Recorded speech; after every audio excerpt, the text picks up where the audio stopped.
Hello friends, नमस्कार। आप सभी का स्वागत है हमारे यूट्यूब चैनल स्टडी टॉप में। फ्रेंड्स, आज की क्लास में मैं आपको बताऊंगा ग्रामर का जो चैप्टर होता है एक्टिव टू पैसिव, यानी कि पैसिव जो वॉइस का चैप्टर होता है उसके पूरे कॉन्सेप्ट को मैं आज इस वीडियो में बहुत अच्छी तरह से बताने वाला हूं, इसलिए वीडियो के अंत तक बने रहिएगा। फ्रेंड्स, आप कोई भी हिंदी वाक्यों को बहुत आसानी से 2 सेकंड में पता कर पाएंगे कि हिंदी सेंटेंस पैसिव में है या एक्टिव में है। इसके तरीके मैं इस वीडियो में बताऊंगा। साथ ही फ्रेंड्स, आप उसको डायरेक्टली पैसिव में है तो पैसिव में, आप एक्टिव में है तो एक्टिव में उसे कैसे इंग्लिश में कन्वर्ट कर सकेंगे, ट्रांसलेट कर सकेंगे, इस तरीके को भी बताऊंगा। चूँकि फ्रेंड्स, आज की इस क्लास को समझना आपके लिए बहुत ज़रूरी है। चूँकि आज की इस क्लास के कॉन्सेप्ट को आप समझ जाएंगे ना, तो आपके मुट्ठी में सारे टेंस जो प्रेजेंट, पास्ट, फ्यूचर के पार्ट्स होते हैं और इसके जो एक्टिव टू पैसिव होते हैं आप अच्छी तरह से चेंज कर पाएंगे। इसके कुछ मूल्य तथ्य हैं जिसको समझना बहुत ही आसान है। इसके बाद जो मैं एक एक करके उसका एक्टिव टू पैसिव बताऊंगा वो आपके लिए बिल्कुल आसान हो जाएगा। तो फ्रेंड्स, चलिए इसी पर बात करते हैं आज के प्री क्लास में।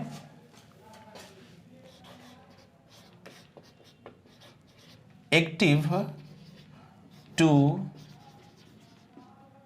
पैसिव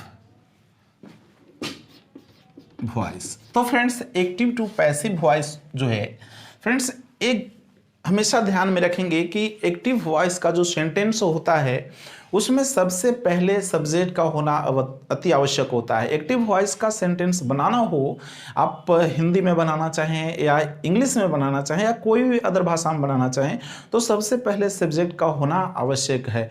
लेकिन इसके विपरीत जो है, पैसिव वॉइस का वाक्य बनाना हो आपको तो ऑब्जेक्ट का होना आवश्यक होता है। तो फ्रेंड्स, एक्टिव वॉइस का सेंटेंस का जो क्रम होता है, ऑर्डर होता है, वो इस तरह होता है।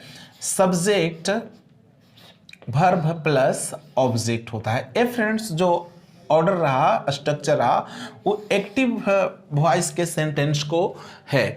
लेकिन अगर पैसिव वॉइस की हम बात करें सेंटेंस, तो पैसिव वॉइस का जो होता है वो होता है सबसे पहले फ्रेंड्स ऑब्जेक्ट होगा, इसके बाद आपको वर्ब होगा ना, वर्ब होगा। वर्ब में आपको हेल्पिंग वर्ब और मेन वर्ब जो होता है वो दोनों शामिल होता है। पर इसके बाद फ्रेंड्स बाय लगेगा और इसके बाद सब्जेक्ट एट लास्ट होगा। अदर वर्ड की जरूरत हो तो अदर वर्ड लगेगा, लेकिन लास्ट में लगेगा ना, या जो सब्जेक्ट के बाद लगेगा। तो फ्रेंड्स, ये पैसिव वॉइस का क्रम है। पैसिव वॉइस में सबसे पहले ऑब्जेक्ट, वर्ब, बाय और सब्जेक्ट कहाँ रहता है फ्रेंड्स? लास्ट में रहता है ना।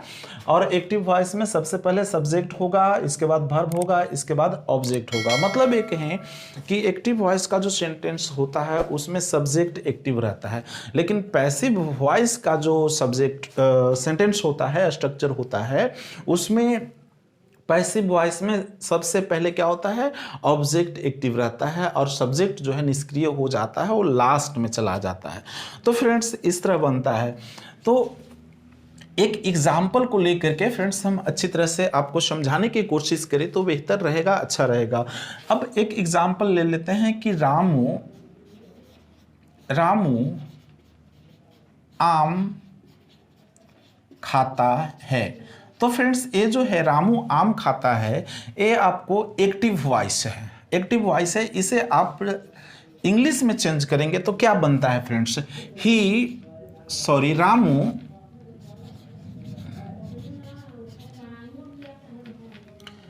Ramu it's a mango. Friends, ये क्या हुआ? एक्टिव वॉइस हुआ ना, एक्टिव वॉइस हुआ। Ramu it's a mango. तो फ्रेंड्स ये जो इसमें रामू है वो क्या है, सब्जेक्ट है, इट्स क्या है, वर्ब है, मैंगो क्या है, ऑब्जेक्ट है। तो फ्रेंड्स ये देखिए ऊपर बताए गए जो स्ट्रक्चर है उसको पूरा करता है या नहीं करता है। और इसी को हम फ्रेंड्स पैसिव वॉइस में चेंज करें तब क्या बन जाता है, चूंकि पैसिव वॉइस में क्या कहा गया है कि फर्स्ट में ऑब्जेक्ट रहता है, तो इसमें ऑब्जेक्ट कौन है, मैंगो है। तो फ्रेंड्स ये हो जाएगा कि अ मैंगो प्रेजेंट इंडिफिनिट का नियम होता है फ्रेंड्स पैसिव के लिए, इज लगता है ऑब्जेक्ट के बाद, इसके बाद वर्ब के तीसरे रूप का प्रयोग किया जाता है। तो इट जो वर्ब है यहाँ पे देख रहे हैं उसको क्या करेंगे, ईटेन, और सब्जेक्ट के पहले बाई का प्रयोग किया जाता है। तो सब्जेक्ट क्या है फ्रेंड्स, रामू है, तो यहाँ पे लिख देंगे बाई रामू, बाई रामू। तो फ्रेंड्स ये देखिए बन गया। और इसका हिंदी क्या होगा, आम रामू के द्वारा खाया जाता है। आम रामू के द्वारा खाया जाता है। फ्रेंड्स गौर कीजिए, आम रामू के द्वारा खाया जाता है। अब ये देखिए आपको यहाँ पे मैंगो जो है वो क्या है, ऑब्जेक्ट है, इसकी बात कर रहे हैं ना, या फिर यहाँ पे ले लें रामू क्या है, मैंगो क्या है, ऑब्जेक्ट है। यहाँ पे देखिए हेल्पिंग वर्ब और ईटन क्या है, मेन वर्ब है, यानी कि दोनों मिलाकर के तो वर्ब ही ना है, और इसके बाद बाई सब्जेक्ट है ना। तो फ्रेंड्स देखिए एक क्रम हुआ ना इसका पैसिव वॉइस का ना। तो फ्रेंड्स एक गौर कीजिए, कभी कभी क्या होता है कोई शिक्षक लोग बच्चों को जब ये चैप्टर पढ़ाते हैं वॉइस का, एक्टिव टू पैसिव का, तो बच्चों को ये बताते हैं कि एक्टिव वॉइस में जो सब्जेक्ट होता है वो पैसिव वॉइस में ऑब्जेक्ट हो जाता है, ठीक है, और जो एक्टिव वॉइस में ऑब्जेक्ट होता है वो पैसिव वॉइस में सब्जेक्ट हो जाता है ना। सब्जेक्ट ऑब्जेक्ट होता है और ऑब्जेक्ट सब्जेक्ट होता है। लेकिन फ्रेंड्स ये तरीका जो बताने का है ना बिल्कुल गलत है। फ्रेंड्स एक्टिव वॉइस में जो सब्जेक्ट रहता है ना वो पैसिव वॉइस में भी सब्जेक्ट ही रहता है, और ऑब्जेक्ट जो है वो ऑब्जेक्ट ही रहता है। फर्क क्या होता है फ्रेंड्स, जगह जो है ना एक दूसरे का बदल जाता है, यानी कि एक्टिव वॉइस में जो सब्जेक्ट है वो शुरू में रहता है और पैसिव वॉइस में लास्ट में चला जाता है।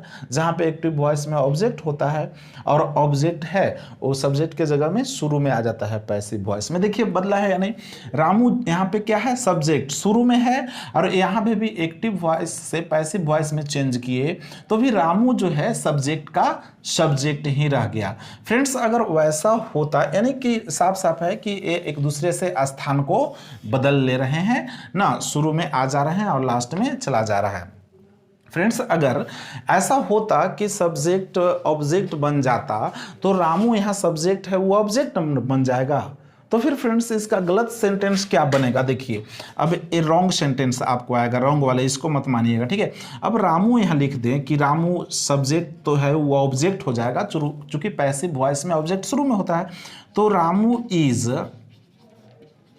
Eaten by a mango. चूंकि ये कहा क्या जाता है शिक्षकों के द्वारा कि एक्टिव वॉइस में जो सब्जेक्ट होता है वो ऑब्जेक्ट हो जाता है। तो ठीक है हम मान लिए रामू सब्जेक्ट तो है ही, लेकिन उसको हम ऑब्जेक्ट बना लिए।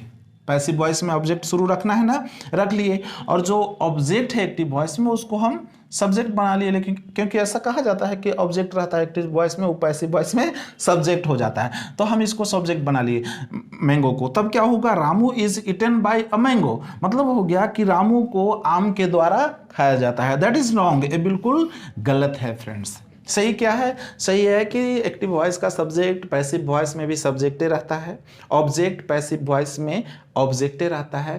फर्क ये होता है कि एक्टिव वॉइस में सब्जेक्ट शुरू रहता है और पैसिव वॉइस में ऑब्जेक्ट शुरू रहता है ना, एक दूसरे का स्थान जो है बदल जाता है, फर्क यही है फ्रेंड्स। चलिए इस बात को तो आप समझ लिए।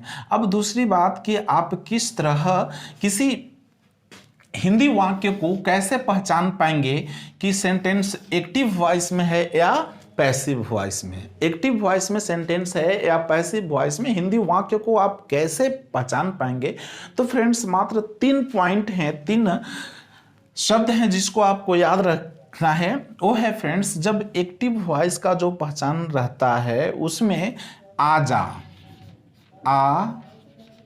जा ई जा,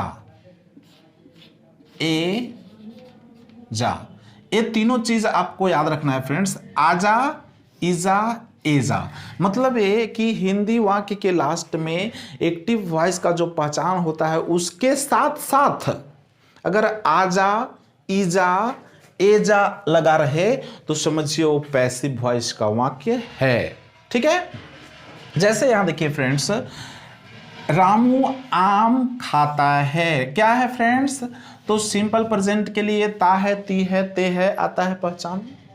तो इसमें देखिए ता है, ती है, ते है, इसमें भी है क्योंकि इसी का सिंपल प्रेजेंट का ही पैसिव वॉइस बनाए हैं। और इसमें खाया में आ की मात्रा है तो इसमें आ जा हुआ या नहीं हुआ, जो आजा किसका है देखिए यहाँ पे पहचान है ना, ये हुआ एक्टिव वॉइस का, ये हुआ सेंटेंस हिंदी पैसिव वॉइस का। यानी आप समझिए मोटा मोटी ये कि हिंदी वाक्य के अंत में एक्टिव वॉइस के पहचान के साथ साथ आजा, ईजा, एजा में से कोई एक लगा रहे तो वो वाक्य होगा पैसिव वॉइस का। फ्रेंड्स अब हमको ये बताइए कि कुछ लोग जब जैसे मेहमान आ जाए हमारे घर तो फिर मेहमान जल्दीबाजी में हो जाने के लिए तब हम क्या बोलते हैं, ऐसा अक्सर ये बोला जाता है कि थोड़ी देर ठहरिए ना, बस वेट अ बिट, पानी आ रहा है। तो फ्रेंड्स सोचने की बात है कि पानी का कोई पैर तो नहीं है ना कि वो आ रहा है। अगर ये कहें कि रामू आ रहा है तो रामू का पैर है जो आ रहा है, लेकिन अगर कहेंगे कि पानी आ रहा है तो पानी का तो पैर है नहीं कि वो आ रहा है। तो इसे कैसे बोला जाना चाहिए, तो फिर बोलना चाहिए कि पानी को लाया जा रहा है, पानी लाया जा रहा है, बैठिए बस थोड़ी देर रुकिए, इस तरह बोलना चाहिए ना। यानी कि अगर पानी लाया जा रहा है, देखिए या जा रहा है तो ये वाक्य क्या हुआ, पैसिव हुआ। पैसिव हुआ क्योंकि उसमें सब्जेक्ट को पता नहीं है कि किसके द्वारा लाया जा रहा है, लेकिन पानी लाया जा रहा है, किसी के द्वारा, सब्जेक्ट गॉन है ना, छुपा हुआ है।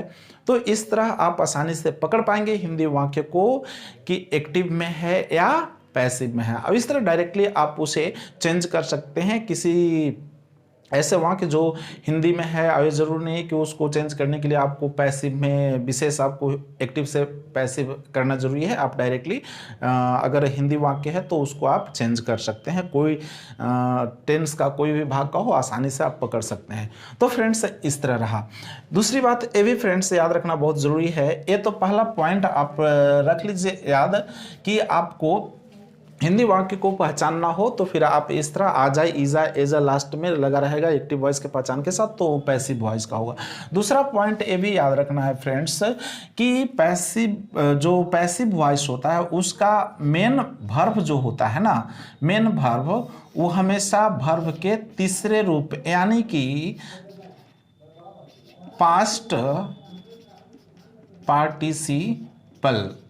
पार्टिसिपल वर्ब के तीसरा फॉर्म में हमेशा रहता है। आप प्रेजेंट, पास्ट, फ्यूचर या मॉडल्स के कोई भी भाग का पैसिव सेंटेंस बनाइए तो उसमें हमेशा वर्ब के तीसरे फॉर्म का यूज किया जाता है। एक्टिव जैसा नहीं कि कभी V1 तो कभी V2, V3, V4, V5 ऐसा नहीं, कोई भी सेंटेंस हो पैसिव वॉइस का वर्ब के थर्ड फॉर्म का यूज किया जाता है। ये भी बात आपको याद रखना बहुत ज़रूरी है।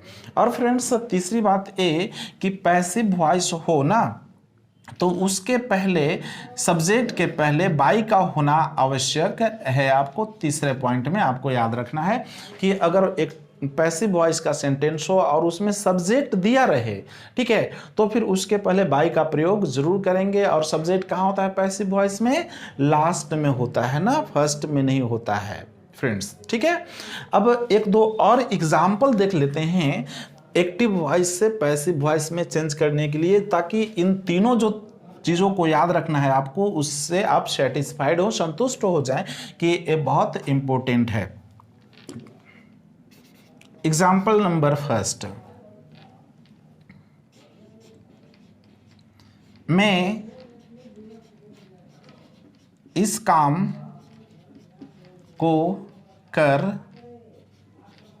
रहा हूं। मैं इस काम को कर रहा हूं, क्या है फ्रेंड्स, मैं इस काम को कर रहा हूं ना, ये कौन सा टेंस क्या है, तो प्रेजेंट कंटिन्यूअस टेंस का है ना, करेक्ट। तो प्रेजेंट कंटिन्यूअस टेंस के हिसाब से एक्टिव वॉइस इसका क्या होगा friends, active voice I am doing this work, I am doing this work. ठीक है, इस तरह होगा। अगर फ्रेंड्स इसी को पैसिव वॉइस में बदलना हो तो क्या होगा, इस काम को मेरे द्वारा किया जा रहा है, होगा ना, इस काम को मेरे द्वारा किया जा रहा है, इस काम को मेरे द्वारा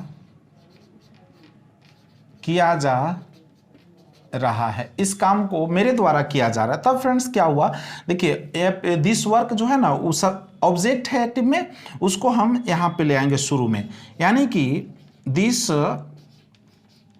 वर्क, और जो प्रेजेंट कंटिन्यूअस का रूल है यहां पे लगाएंगे इज, और इज के बाद फ्रेंड्स बेइंग लगेगा। इस सारे रूल को हम आगे की क्लास में बताएंगे, बस आप कंटिन्यू रहिए। ठीक है, हमारे चैनल को सब्सक्राइब नहीं किए हैं तो सब्सक्राइब कर लीजिए। आगे एक एक पार्ट करके मैं उसके रूल्स को बताऊंगा, उसके पहचान को बताऊंगा, ताकि आपको एक्टिव टू पैसिव चेंज करना हो या उस वाक्यों को ट्रांसलेट करना हो, आपके लिए बहुत ही सरल हो जाएगा। English is easy. तो फ्रेंड्स देखिए क्या है, this work is being done. मैंने बताया ना कि हमेशा वर्ब के तीसरे रूप का, तो डूइंग का क्या करेंगे यहाँ पे, डन किसके द्वारा, डन बाई मी। यहाँ पे जो आई देख रहे हैं ना, आई के लिए यहाँ पे केस जो बैठेगा वो ऑब्जेक्टिव केस का आएगा, भले वो सब्जेक्ट ही है लेकिन केस जो होता है वो ऑब्जेक्टिव आता है ना। तो इस तरह फ्रेंड्स यहाँ पे देखिए मैंने क्या बताया, तीन चीजें, कि पैसिव वॉइस का जो हिंदी वाक्य होता है उसमें आजा, ईजा, एजा लगा रहता है। इसमें देखिए रहा रहा ना, तो इसमें रहा देखिए लगा हुआ है ना पैसिव वॉइस में, लेकिन इसके पहले आजा, इसमें किया के में आ की मात्रा लगा हुआ है, अभी जात देखिए है, तो आजा हुआ ना, यहाँ पे आजा अभी जो एक्टिव का पहचान है यहाँ पे रहा है, रही है, रहे हैं। तो फिर देखिए सटीक आ गया कि पैसिव वॉइस में आजा, ईजा, एजा में से कोई बैठा हुआ होता है वाक्य में, तब वो पैसिव वॉइस होगा। दूसरा पॉइंट क्या बताया मैंने फ्रेंड्स, कि इसमें देखिए जो एक्टिव वॉइस में है उसमें V4 का यूज किया गया है, वर्ब के चौथे रूप का प्रयोग किया गया है, डू का डूइंग, लेकिन इसमें पैसिव वॉइस इसी का बना, तो डू का क्या बना, डन, यानी कि यहाँ पे V3 है, वर्ब के तीसरा रूप का प्रयोग किया गया है। अगला क्या बताया मैंने कि सब्जेक्ट के पहले बाई का प्रयोग किया जाता है। यहाँ पे देखिए सब्जेक्ट क्या है, यहाँ पे सब्जेक्ट जो है वो मी है, और मी के पहले बाई लगा हुआ है, चूंकि हिंदी वाक्य में क्या दिया गया, के द्वारा ना, मेरे द्वारा, तो द्वारा के लिए बाई का प्रयोग किया जाता है। फ्रेंड्स अगर ये कहें कि जैसे बोला कि पानी का पैर नहीं होता तो कैसे वो आ रहा है, तो आ रहा नहीं रहा है तो लाया जा रहा है, तो फिर लाया जा रहा है फ्रेंड्स, तो कहेंगे जैसे पानी लाया जा रहा है, पानी क्या किया जा रहा है फ्रेंड्स, लाया जा रहा है। इसमें देखिए फ्रेंड्स ऑब्जेक्ट है, जिसे लाया जा रहा है वो है पानी, लेकिन जो ला रहा है इसका पता नहीं है, यानी कि सब्जेक्ट नहीं है। सब्जेक्ट नहीं है तो एक्टिव से बनाना उचित नहीं है, वो पैसिव से बनेगा, क्योंकि पैसिव में ऑब्जेक्ट शुरू में रहता है, वाक्य को शुरू करने के लिए ऑब्जेक्ट का महत्वपूर्ण है। तो फिर ये देखिए पानी जो है ये कहेंगे कि वाटर, अब ये जा रहा है, प्रेजेंट कंटिन्यूअस टेंस का है, तो water is being brought, water is being brought, इसका देखिए हो गया, पानी लाया जा रहा है, water is being brought, present continuous का रूल लगा पैसिव वॉइस के लिए, तो बन गया ना। अब यहां देखिए अगर इसमें सब्जेक्ट होता कि किसके द्वारा लाया जा रहा है, तो ब्रॉट के बाद बाई लगा करके और सब्जेक्ट को बैठा देते उसका। चलिए इस तरह, उसे